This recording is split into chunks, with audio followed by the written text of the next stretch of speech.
Guys, this video guys, atong kung ano na to ang diferensya sa kamatis, no? Hinog nga kamatis o hilaw nga kamatis. Ato ni siyang kanon kung unsay differences nila guys, no? Difference sila guys, same sila kamatis pero unsay ilahang ayahang taste sa hinog ug sa hilaw. So ato nang sugdan guys. Unahon nato ni ang hinog. So ato ni siyang kanon o atong kuanon kung unsa ihang lasa. Tapos kini.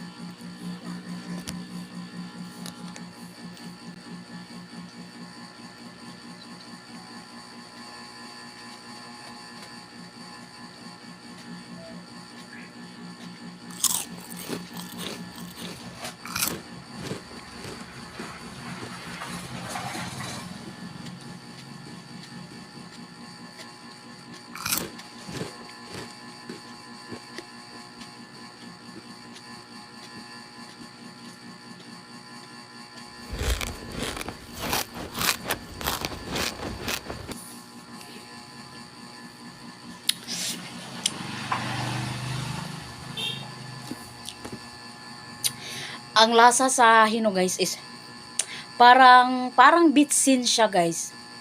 Parang bitsin siya. Ang lasa sa bitsin is same sa hinog nga kamatis. So ato na ni isunod ang hilaw.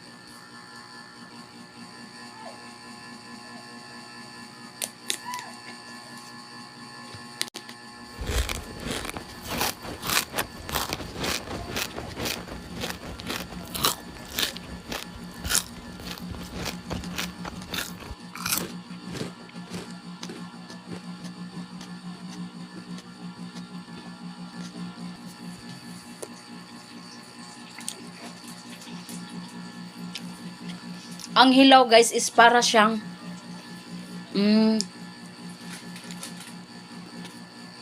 mas masarap ang hilaw guys kaysa hinog.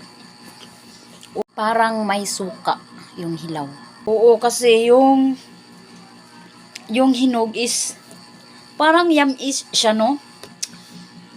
Yamis siya, tapos ang hilaw is makakagana ng kain guys, yung hilaw.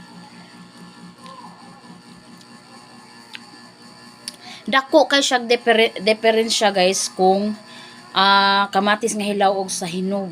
Mas lami ang hilaw. O diba guys, no? So mara na guys, thank you for watching guys.